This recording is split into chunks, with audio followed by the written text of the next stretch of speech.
오늘 우리 구약성경대학 이사야 제1차 공부 시작하도록 하겠습니다. 자, 선지서를 우리가 지금 공부하게 되는데 전체적인 구약에 대한 우리 맨 처음에 이제 공부했을 때 이런 화면들을 그때 이제 본 적이 있어요. 잠시만요. 아이고, 자, 슬라이드로만. 아이고, 잠시만요.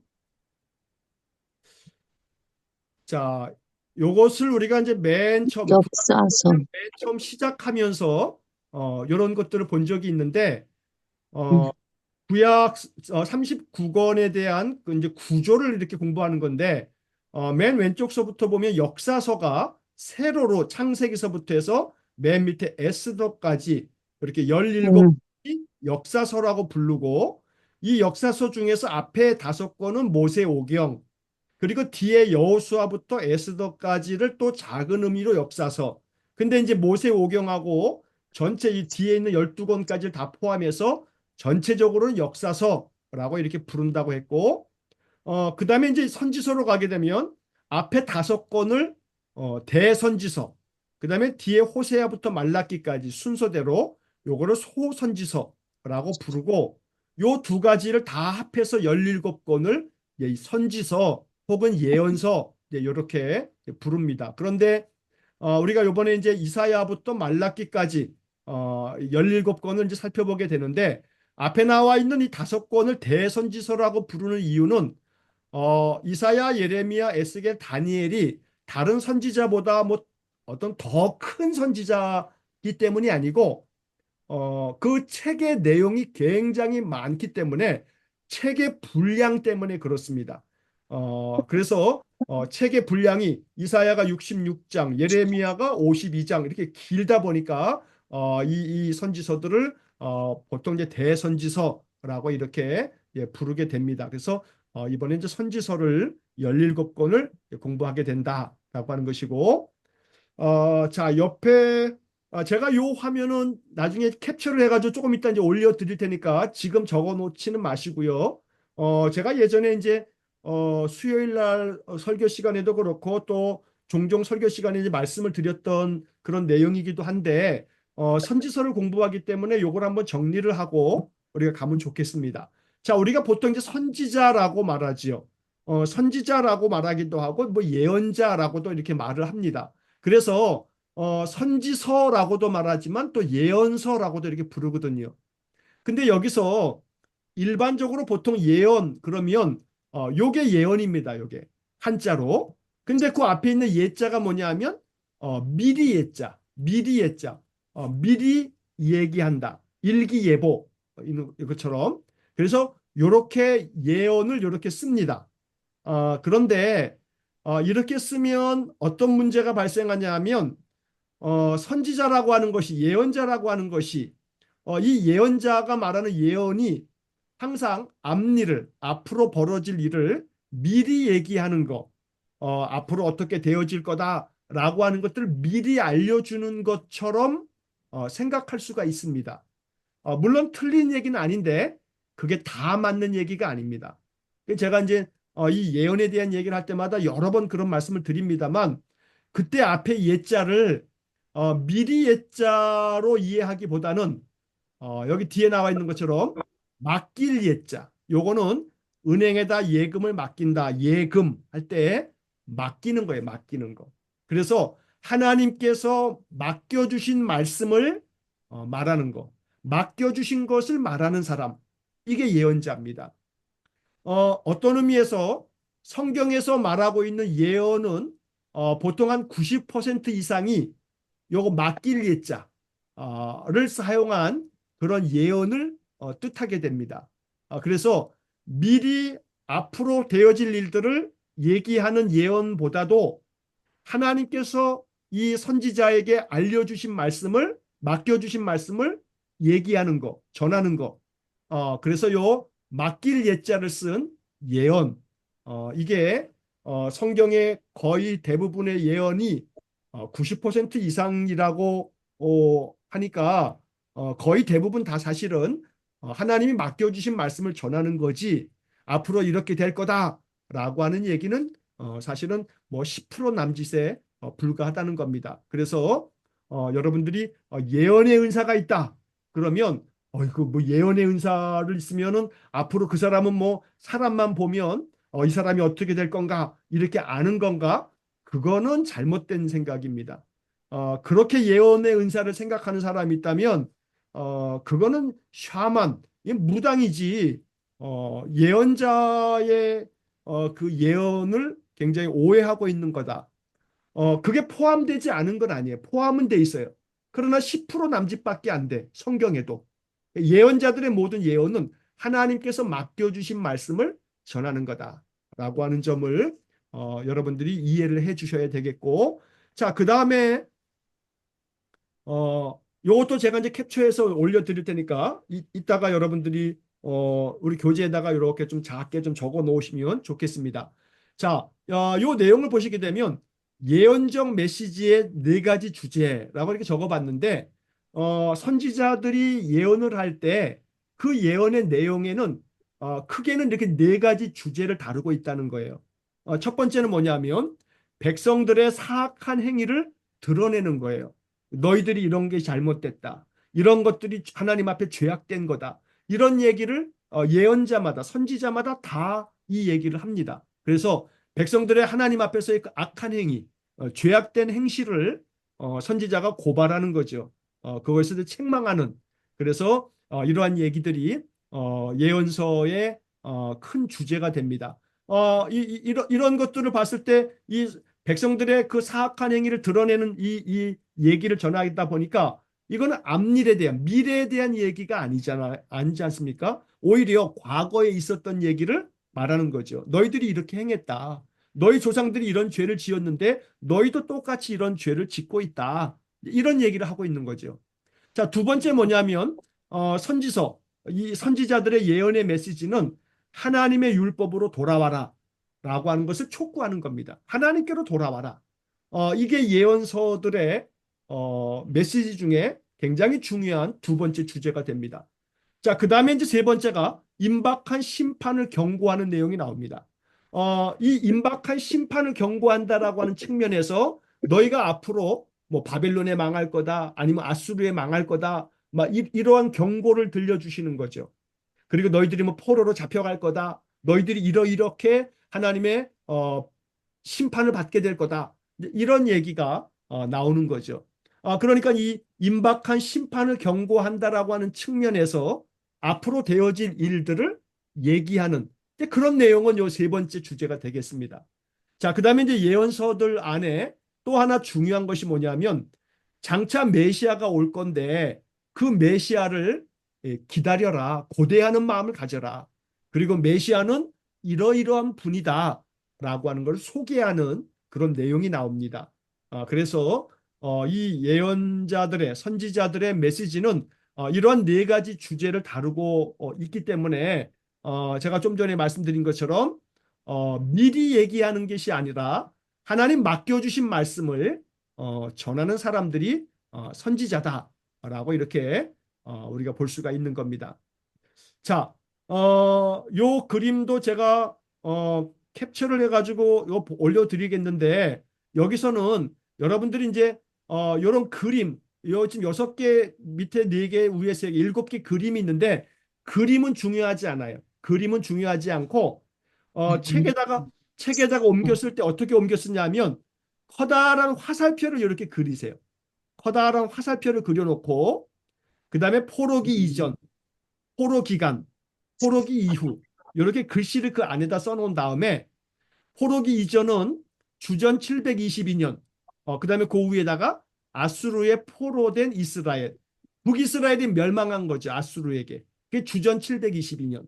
그리고 주전 586년, 요거는 바벨론에 포로된 유다, 남유다가 망한 겁니다. 요거는 북이스라엘이 망한 것은 주전 722년. 자, 그리고 70년 정도가 지나고 난 다음에 주전 538년에 포로에서 돌아오게 되는, 자, 이렇게 이제 시대를 구분하고 난 다음에 그 다음에 밑에다가 이름을 쓰는 겁니다. 이름을 짝대기를 얇은 게 하나 거가지고 오바디아, 요엘, 요나, 아모스, 호세아, 그 다음에 미가, 그 다음에 이사야, 이렇게 좀 써놓으시고 그다음에 그 포로기 이전하고 포로기 기간 사이에 나훔, 스바냐, 하박국 그리고 이제 포로 기간 동안에 예레미야, 다니엘, 에스겔 이렇게 포로 기간 중에 이렇게 좀 이름을 써놓으시고 포로기 이후에 학개, 스가랴, 말라기 이렇게 요 화면을 제가 이제 캡처해 올려드리면 여기 나와 있는 그 화살표와 글씨들을 여러분들 그 이사야서 어디다 쓰면 좋을까요?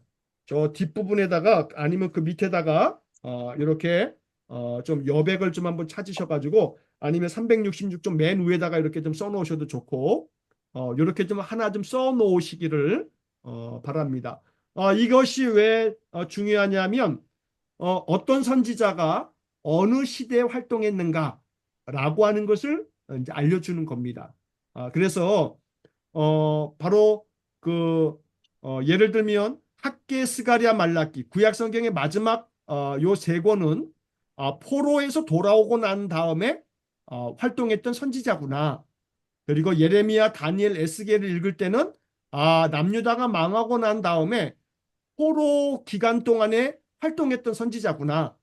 이렇게 우리가 구분을 지으면서 선지자들 이해하게 되면 구약 성경의 이제 선지서들이 이건 어느 시대 이야기야 라는 것만 우리가 조금 생각을 해도 선지서를 좀 더 우리가 이해하기가 좋게 됩니다. 자, 그 다음에 우리가 지난번에 그 역사서를 공부하면서 북이스라엘하고 남유다의 왕들에 대한 명단을 쭉 한번 이렇게 요거 지난 학기 때 보여드렸던 그런 내용들입니다. 요걸 한번 잠깐만 이렇게 보고 가시면 자 여기에 보면 지금 우리가 그 열왕기 하를 우리가 아침마다 매일 성경 묵상하면서 엘리사 이야기를 지금 보고 있지 않습니까? 엘리사는 북이스라엘에서 활동한 선지자거든요. 그러니까 북이스라엘에서 활동했느냐, 남유다에서 활동했느냐, 이걸로 이제 구분을 좀 이렇게 하는 것이 선지서를 이해하는 데 또 도움이 됩니다. 자, 그래서 엘리야 선지자는 아합 왕 때 또 아하시아 왕 때 활동을 했고 엘리사 선지자는 여호람부터 예후, 여호와하스, 요아스 요때까지 이제 이 엘리사 선지자가 활동을 하는 겁니다. 지금 우리가 매일 성경에서 지금 이번 주에 예후의 반역에 대한 이야기를 지금 우리가 읽고 있지 않습니까? 그래서 여기 지금 여호람이라고 되어 있습니다만 또 우리 열왕기하에서는 요람 이렇게 되어 있거든요. 그래서 같은 이름인데 이렇게 이름이 다르게 펴기 되기도 합니다. 성경에. 자, 그래서 이 지금 우리가 예후에 대한 이야기를 하는데 바로 이 엘리사 선지자가 활동을 했죠. 자, 그리고 이제 이게 지금 예후 왕조 제가 그런 말씀을 많이 드리는데 아침에도 제가 이번 주 중에도 여러 번 그런 말씀을 드렸어요. 북이스라엘에는 9개 왕조가 있었다. 구테타에 의해서 왕조가 바뀌는 거죠. 제가 여기 가로를 쳐놨는데 여로보암 나답 여기 첫 번째 왕조예요. 그다음에 바하사 엘라 두 번째 왕조. 바하사가 반역을 일으켰던 거죠. 그다음에 시므리가 반역을 일으켰어요. 그래서 세 번째 왕조가 시작되는데 시므리는 7일 일주일밖에 왕의 자리에 못 있었어요. 그리고 오므리에 의해서 반역이 일어났어요. 그래서 우리가 그 예후가 찾아오니까 이 아합의 아내 이세벨이 야, 너의 주군을 저기 했던 시므리와 같은 자야. 그런 얘기를 우리가 지난 요번 주 중에 살펴봤던 거죠. 그러면서 이제 네 번째 왕조가 오므리가 반역을 일으키면서 오므리의 아들 아합, 아합의 아들 아하시아와 요람 이렇게 네 사람이 왕이 되고 그리고 또 예후가 반역을 일으키죠. 그리고 예후 왕조는 예후, 여호아스, 요아스, 여로보암 2세, 스가랴까지 5명의 왕이 북이스라엘 왕을 이어갑니다. 그래서 북이스라엘 19명의 왕 중에서 예후 왕조가 그나마 5명의 왕이 이어질 만큼 그래도 북이스라엘 중에서는 가장 탄탄한 그런 왕조를 이루었던 거죠. 그리고 살룸 1개월 동안 왕 되고서 또 쫓겨나는 거죠. 무나헴, 부가히야, 그다음에 베가 베가는 20년 동안 통치했지만 베가는 또 구테타에 의해서 호세아가 마지막 왕이 됩니다. 호세아 선지자하고 이름은 똑같습니다만 동명이인이죠. 자, 이렇게 해서 이런 왕들의 이야기 중에 엘리사 선지자가 여기까지 나오고 요아스 왕까지. 자, 그다음에 여로보암 2세 때 가장 북이스라엘이 번영하고 가장 잘 살고 가장 힘이 강력했을 때, 그때 영적으로는 가장 타락한 시대였거든요. 그래서 이때 여로보암 2세 때 요나 선지자, 아모스 선지자, 호세아 선지자가 활동을 시작합니다. 그러니까 한 왕 때 여로보암 2세 이 한 명의 왕 때 세 명의 선지자가 활동을 했다라고 하는 것은 그만큼 영적으로 굉장히 타락했기 때문에 하나님께서 많은 선지자들을 보냈구나라고 하는 것을 얘기해 주는 겁니다. 자, 이렇게 해서 그 다음에 이제 스가랴서부터는 호세아 선지자가 쭉 많은 여기 지금 6명의 왕들에 걸쳐서 여로보암 2세까지 7명의 왕에 걸쳐서 호세아가 굉장히 오랫동안 선지자 활동을 하게 되다가, 그리고 호세아 왕 때 아수르에서 주전 722년에 북이스라엘이 멸망을 하게 됩니다. 자, 요걸 왜 다시 한번 보여드리는 거냐면 어떤 선지자가 어떤 때 이렇게 활동을 했는가라고 하는 것을 다시 한번 살펴보는 겁니다. 자, 그 다음에 남유다를 보게 되면 남유다에서 활동했던 선지자가 요 말고도 또 몇 사람 더 있는데 그건 나중에 저희가 한번 살펴볼 건데, 주요 선지자만 보면 아사랴 왕 때 성경에서는 우시야 왕이라고도 또 표현됩니다. 이사야 선지자가 이제 지금 오늘 우리가 배우는 겁니다. 이사야 선지자가 우시야 왕 때 요담, 아하스, 그다음에 히스기야 왕 때까지 이사야 선지자가 활동을 합니다. 그리고 그때 미가 선지자도 활동하고, 자, 요 시대가 북이스라엘에서는 누구냐 하면 북이스라엘에서는 바로 호세아 선지자. 그래서 우리가 이제 조금 있다가 그 내용을 살펴보겠습니다만 교재에도 나오는 내용인데 바로 이사야 선지자는 호세아 선지자, 미가 선지자하고 같은 시대에 활동을 했던 선지자다라고 하는 것을 잠시 후에 다시 한번 또 이야기를 하게 될 겁니다. 자, 이렇게 좀 간단하게 예전에 했던 겁니다만 다시 한번 설명을 드리고 이제 오늘 교재 내용을 좀 보도록 하겠습니다. 자, 교재를 보시면 먼저 누가 기록했는가? 뭐 당연히 이사야가 기록을 했고요. 자, 신약 성경이 이사야의 저작을 인정한다. 이사야가 이 글을 썼다. 이사야가 썼다라고 하는 것을 인정한다라고 교재에 되어 있습니다. 예를 들어서 요한복음 12장 37절에서 41절, 그다음에 로마서 9장 27절, 그다음에 10장 16절부터 21절. 거기 왼쪽에 보면 왼쪽에 조그만 파란 글씨로 요한복음 12장 37절에서 41절까지도 쭉 나와 있는데, 거기에 38절에 보면 선지자 이사야의 말씀을 이루려 하심이라. 39절에 곧 이사야가 다시 일렀으되, 41절에 이사야가 이렇게 말한 것은, 그래서 이런 얘기는 이사야가 말씀한 거다라고 하는 얘기를 쭉 쓰고 있습니다. 그리고 그 밑에 로마서 9장 27절에도 이사야가 이스라엘에 관하여 외치되, 이런 표현들이 나오게 되고, 로마서 10장 16절 이하에서도 이사야가 이르되 라고 하는 신약 성경의 표현들이 나옵니다. 그래서 이사야서의 말씀을 인용을 하면서 이사야 선지자가 이렇게 말씀하셨다라고 신약 성경에 써 있어요. 그러니까 한마디로 말해서 신약 성경은 이사야서를 선지자 이사야가 기록했다라고 인정하고 있다는 거죠. 그래서 이사야서는 누가 썼느냐? 뭐 당연히 이사야가 썼다. 이렇게 우리가 그냥 뭐 간단한 얘기입니다만 이렇게 살펴보고, 이사야는 누구냐? 아주 유력한 유대인 가정 출신이다. 라고 이제 우리가 성경을 통해서 이제 그렇게 짐작을 충분히 할 수가 있게 되고, 또 이사야 이 책에 이사야서에 기록된 어휘나 문체를 봤을 때 굉장히 수준 높은 그런 문체를 사용하고 어휘를 사용합니다. 그래서 이사야가 굉장히 교육을 많이 받은, 그래서 성경학자들은 이사야가 당대 최고의 학자였다라고 하는 그런 견해를 가지고 있습니다. 그래서 율법에도 매우 정통한 학자였을 뿐만 아니라 또 주변 국제 정세를 읽어내는 능력도 탁월했다. 그래서 굉장히 이사야 예를 들어 이사야서의 학자의 혀를 나에게 주사라고 하는 그런 표현도 나오죠. 그래서 이사야는 당대 최고의 율법에 정통한 그런 아주 굉장히 높은 지위의 가정 그런에 거기에서 이제 출신인 그런 학자였다라고 하는 걸 알 수가 있겠고 또 왕실과도 밀접한 관계를 유지했다라고 하는 것을 보여주는 이제 구절들도 많이 나옵니다. 예를 들어서 이제 유다 왕들에게 조언을 하는 그런 장면들도 이제 많이 나오게 되고 예를 들어 그 이사야가 마지막 그 활동의 마지막 부분에 보면 히스기야 왕에게 이사야 선지자가 이렇게 여러 가지 말을 얘기하는 것들을 보게 되면 왕에 가까운 어떤 그런 조언자이기도 했고 자, 그다음에 이제 그 옆에 페이지 보시게 되면 이런 얘기도 나와요. 그 367쪽 맨 위에 보면 탈무드에 따르면 이게 탈무드라고 하는 것은 어, 율법의 해설서예요. 구약의 율법을 이거는 이렇다라고 이 유대인 그 랍비들이 오랜 동안에 해설을 해놨어요. 그 해설서를 탈무드라고 불러요.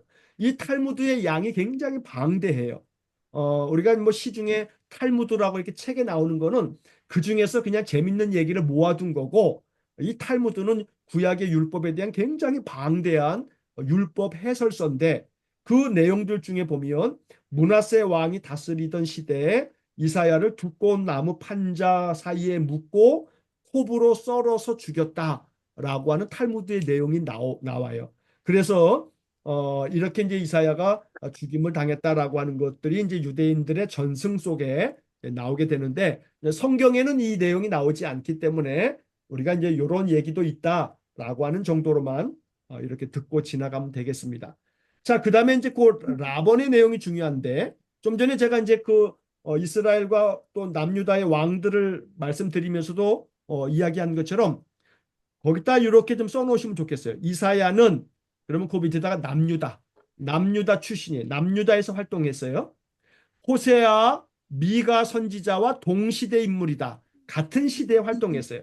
그런데 호세아는 밑에다가 북이스라엘 이렇게 써놓으시고 미가는 남유다 이렇게 써놓으시면 좋겠어요. 그러니까 호세아 선지자는 북이스라엘에서 활동했고 또 이사야하고 미가는 남유다에서 활동한 선지자다라고 하는 거.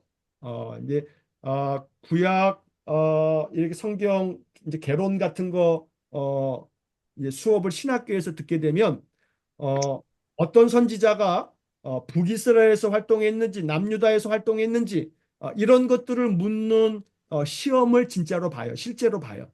그래서 어떤 선지자들이 북이스라엘에서 활동한 선지자들이 아닌 것은 그러면 이제 객관식도 학부 때는 보거든요. 학부 시험에서는 객관식 시험도 있어요. 그러면 남유다에서 활동한 선지자는 그러면은 보기 중에서 북이스라엘 활동한 선지자들 쫙 이렇게 써놓고 한 사람만 남유다에 활동한 선지자를 이렇게 써놔요. 그러면 그 선지를 골라야 돼.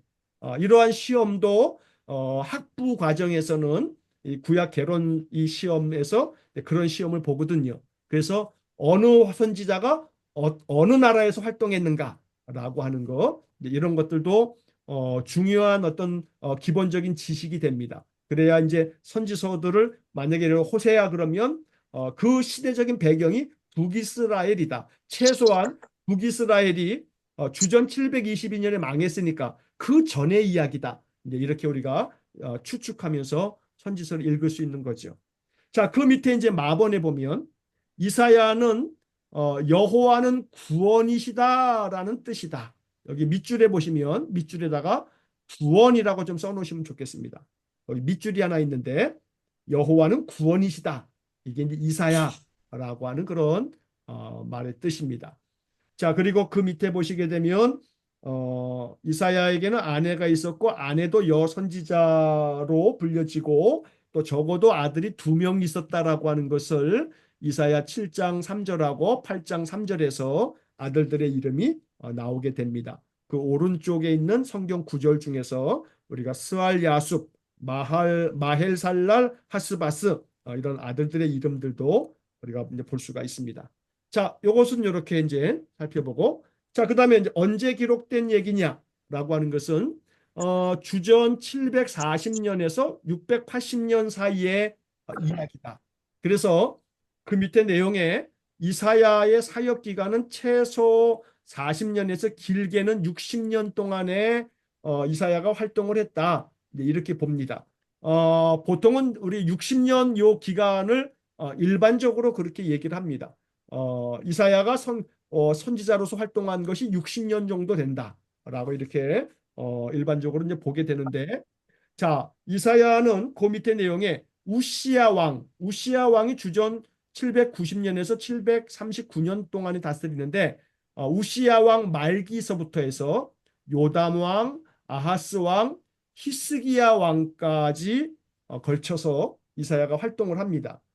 네 명의 남유다 왕들이 이렇게 바뀌는 동안에 이사야 선지자는 계속 선지자 사역을 감당했다라고 하는 거죠. 그래서 이런 시대적인 배경을 가지고 있다라고 하는 것이고, 자, 어디에서 벌어진 일인가? 남왕국 유다.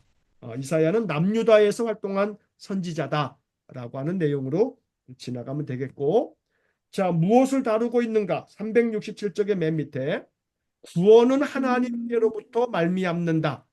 여기다 밑줄도 쫙 거놓으시고, 이사야라고 하는 이름이 여호와는 구원이시다.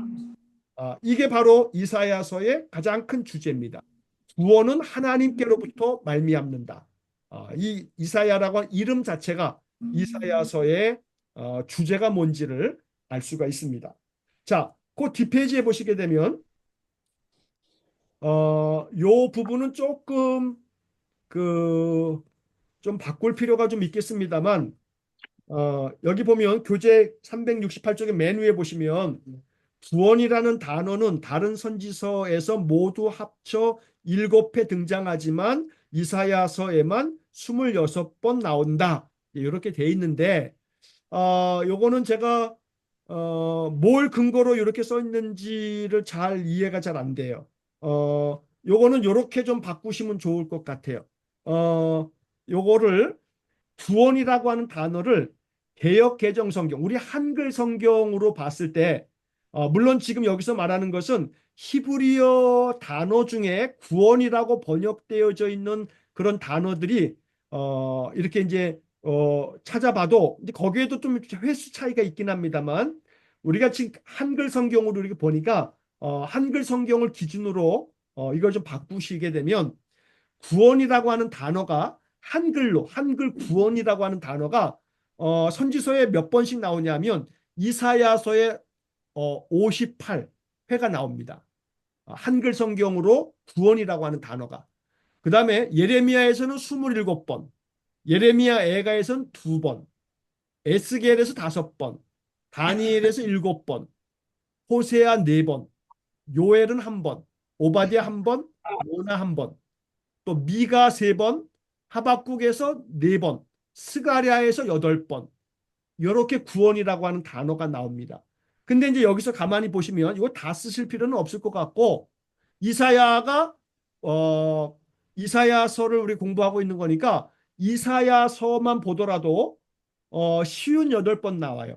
다른 선지서들하고 비교해 보시게 되면, 물론 다른 선지서 예를 들어서 뭐 요엘, 오바댜 같은 거 한 장으로 되어 있는 거니까 비교할 수가 없죠. 물론 이사야는 66장이니까 물론 그렇긴 하지만 이사야가 예레미야서랑 비교해 보면 분량도 뭐 그닥 큰 차이가 없는데 거의 2배가 넘는 그런 구원이라고 하는 단어가 나오는 거죠. 그래서 구원이라고 하는 단어가 한글 성경으로 이사야에서 쉬운 8번 나온다.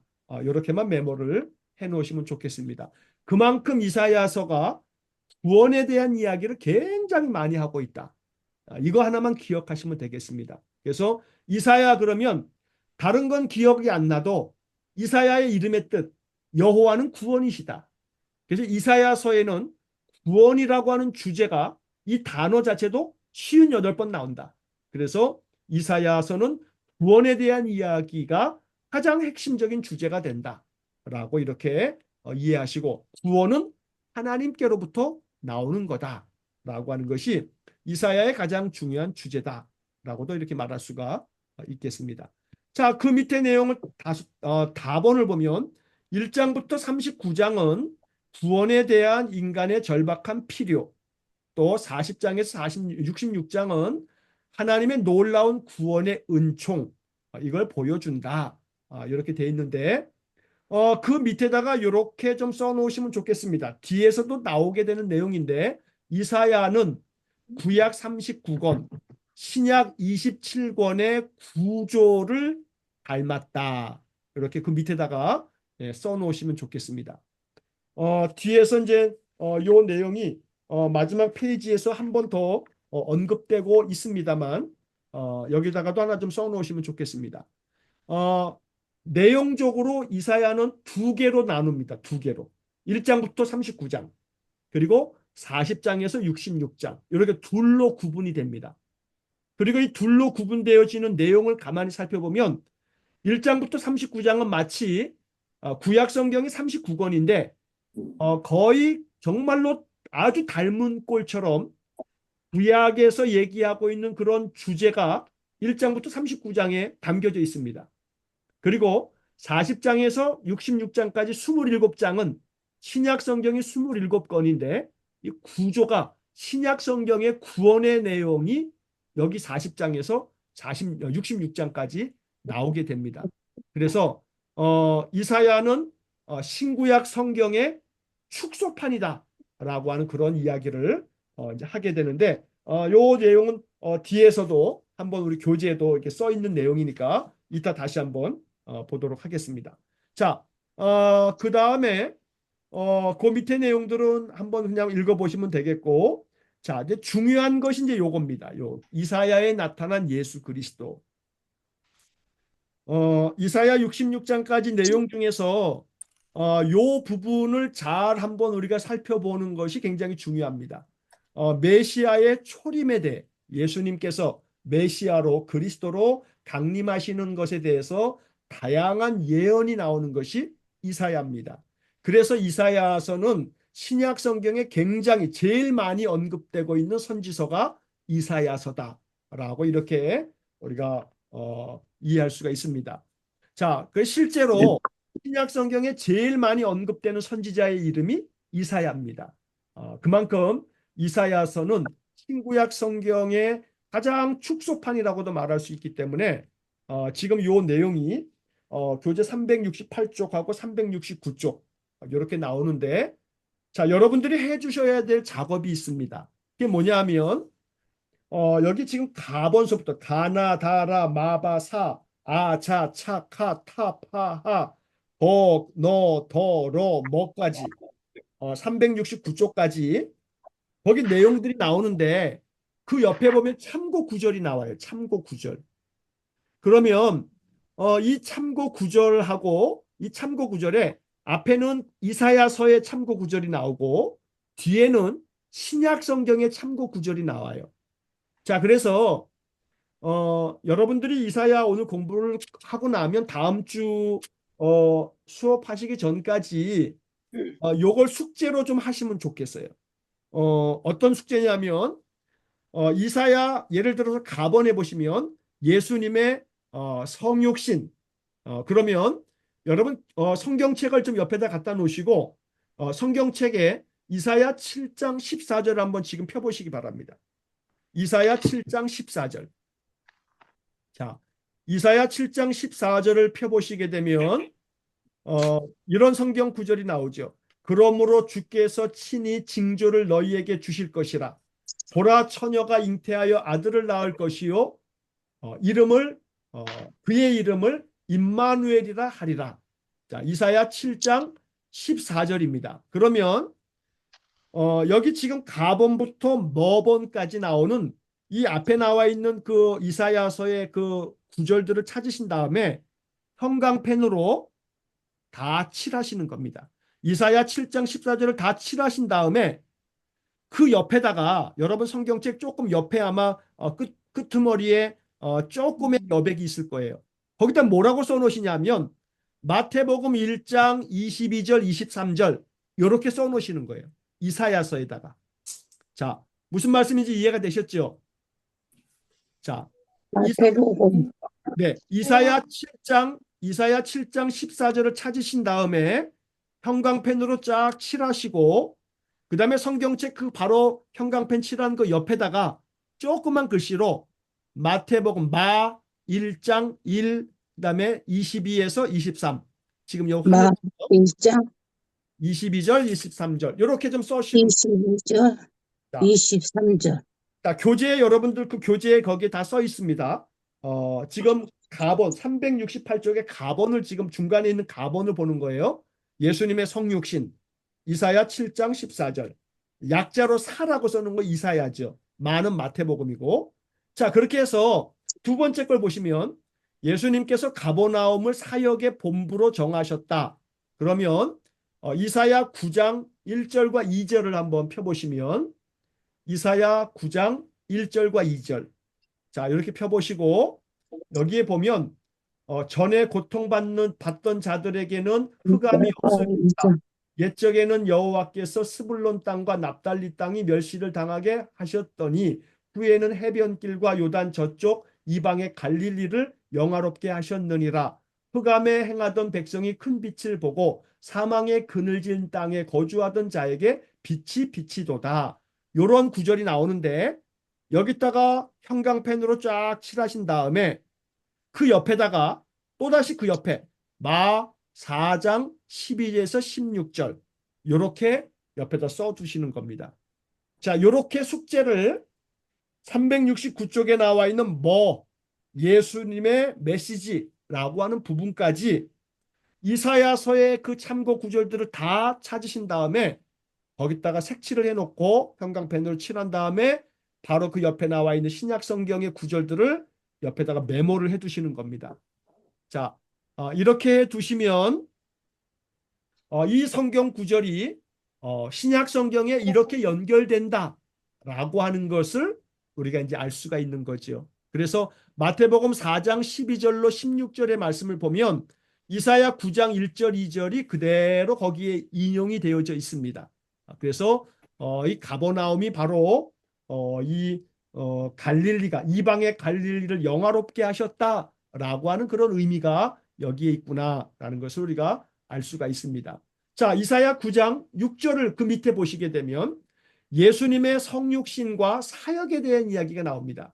그래서 이사야 9장 6절에 보면 이는 한 아기가 우리에게 낳고 한 아들을 우리에게 주신 바 되었는데 그의 어깨에는 정사를 메었고 그의 이름은 기묘자라 모사라 전능하신 하나님이라 영존하시는 아버지라 평강의 왕이라 할 것임이라.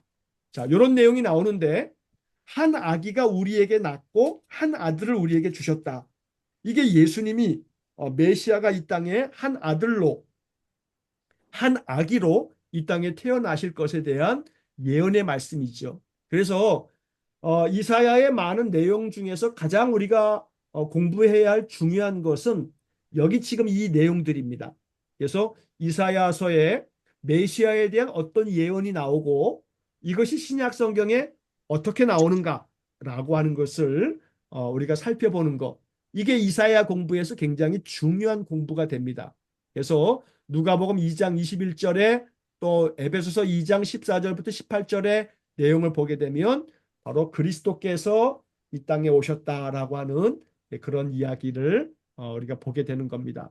자, 그 다음에 마찬가지로 예수님께서 다윗의 후손으로 태어나신다라고 하는 것도 이사야 11장 1절을 보시게 되면 이새 줄기에서 한 싹이 나며 그 뿌리에서 한 가지가 나서 결실할 것이요. 여기서 이새가 뭐냐면 이새는 다윗의 아버지죠.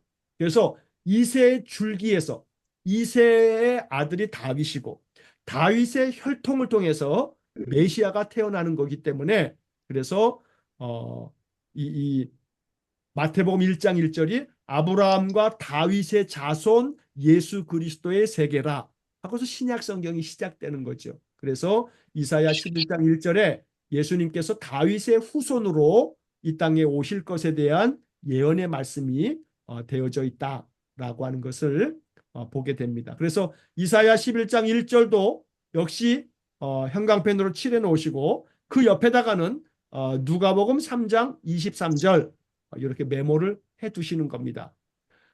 물론 좀 더 열심을 내신다면 신약 성경에 가가지고 누가복음 3장 22절 23절을 찾으신 다음에 누가복음 3장 23절을 형광펜으로 칠하고 거기다가는 이사야 11장 1절 이렇게 써놓는 거죠.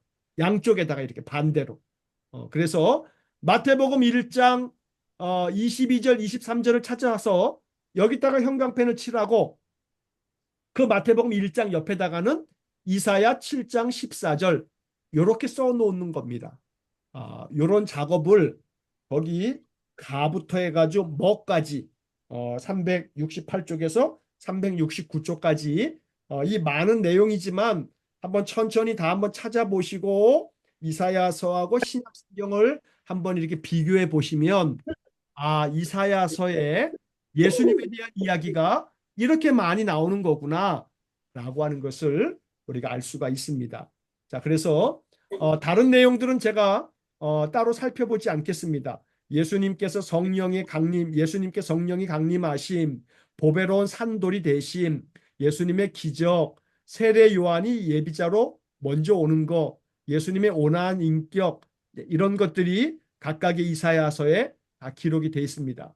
예수님께서 이방인의 빛이 되심, 모욕과 침뱉음을 당하심, 예수님의 승천, 예수님께서 죽기까지 복종하심, 사람들에게 버림받음 이런 내용들, 예수님의 대속의 죽음, 예수님께서 고발을 당하나 잠잠하심, 예수님께서 세상 죄를 지고 가는 하나님의 어린 양이다.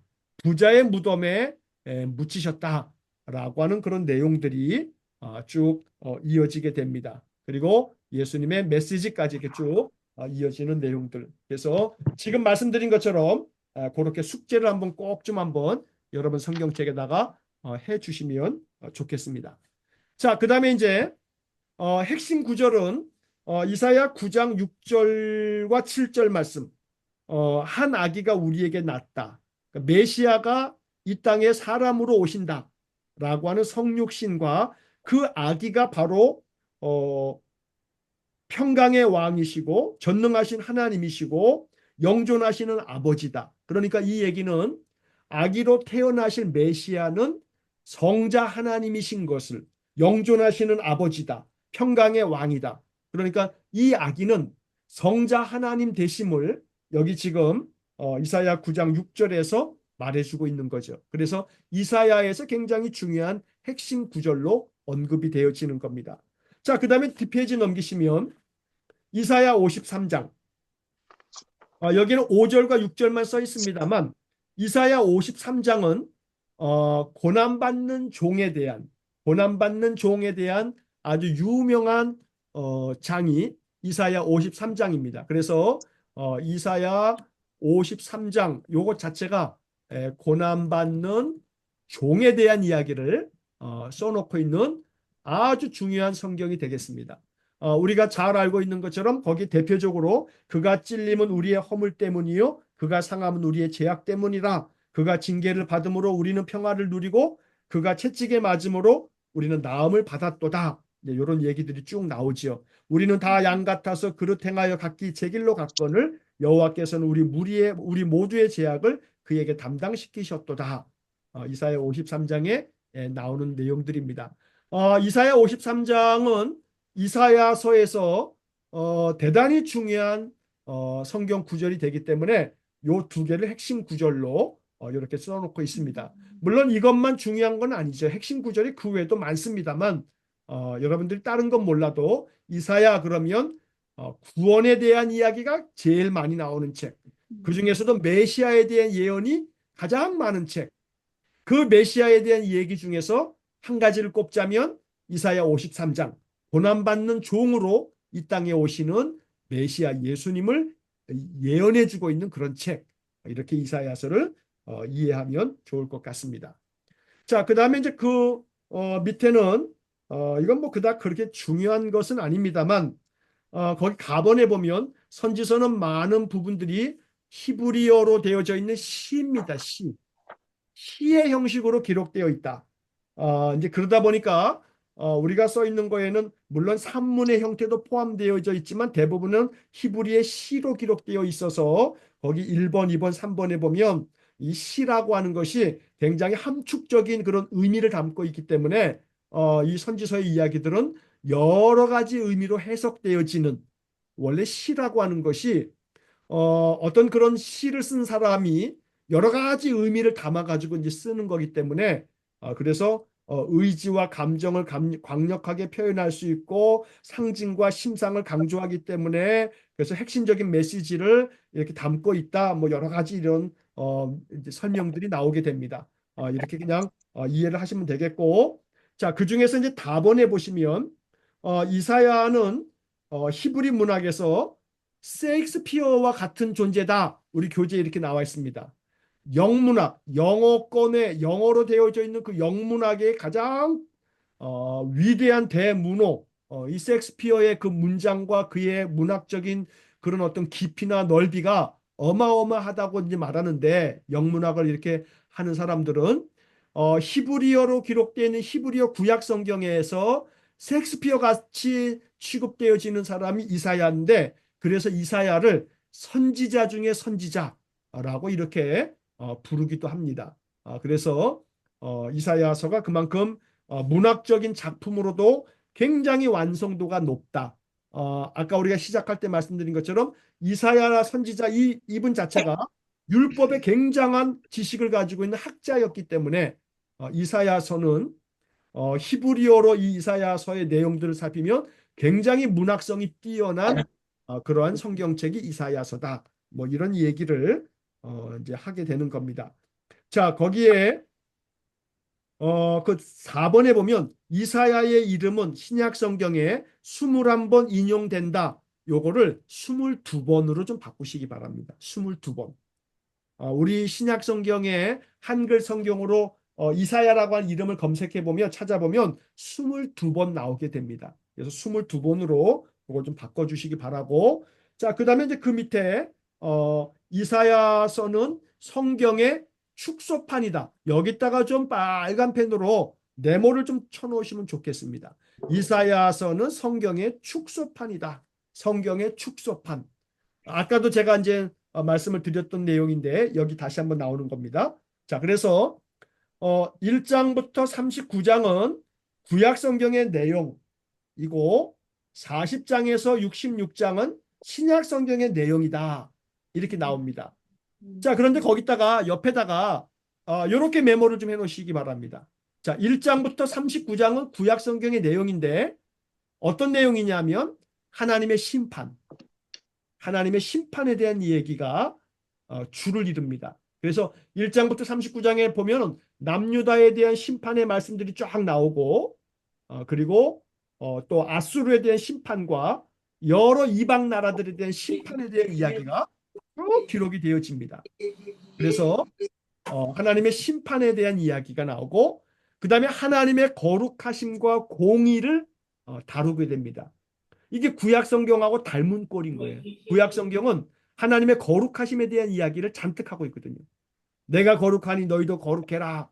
너희는 거룩한 백성, 성민이다. 뭐 이러면서 구약 성경의 가장 중심된 내용이 거룩함과 공의로우신 하나님을 다루고 있습니다.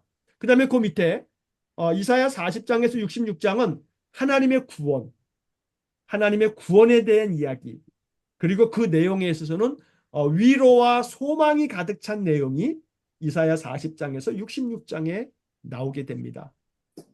자, 그래서 이사야 40장부터 66장까지를 읽다 보면 굉장히 위로가 되고 소망이 되는 말씀들이 무지하게 많이 나옵니다. 오히려 신약 성경의 내용들보다 이사야 40장에서 66장에 나오는 내용들이 아주 굉장히 은혜롭고 감동적인 내용들이 무지무지하게 많이 나옵니다. 여호와를 앙망하는 자는 독수리처럼 날아오를 거라고 하는 얘기가 나오지 않습니까? 이사야 40장에도 나오고 이사야 41장에 두려워하지 말라 내가 너와 함께함이라 놀라지 말라 나는 너의 하나님이 됨이라 내가 너를 굳세게 하리라 뭐 이런 이사야 41장 10절 같이 아주 위로가 되고 소망이 되는 말씀을 내가 너를 지명하였나니 너는 내 것이라 이사야 43장에도 이렇게 나오고 아주 주옥 같은 말씀들, 정말로 위로가 되는 말씀들이 이사야 40장부터 66장에 아주 무지무지하게 많이 나옵니다. 그래서 신약 성경의 하나님의 구원하심의 이야기가 여기 40장에서 66장까지에 많이 나온다. 그래서 구약의 이야기, 신약의 이야기를 대변하듯이 성경의 축소판 같은 성경이 이사야서다라고 이렇게 우리가 내용을 정리하면 좋을 것 같습니다.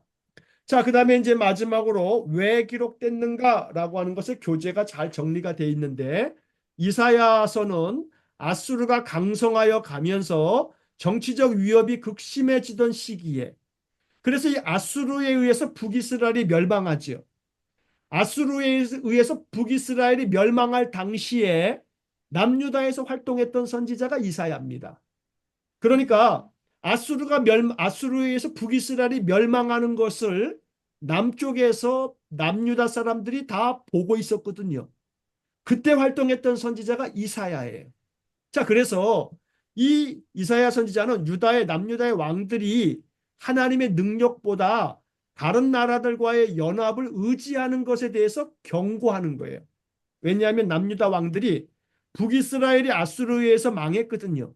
이런 걸 보면서 야, 큰일 났다. 아수르가 이제는 남은 게 우리 남유다밖에 없구나.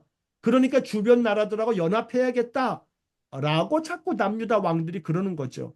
그때 이사야는 그걸 경고하는 겁니다. 그러면서 구원은 하나님께로부터 말미암는 거야 라고 하는 메시지를 전하는 거죠.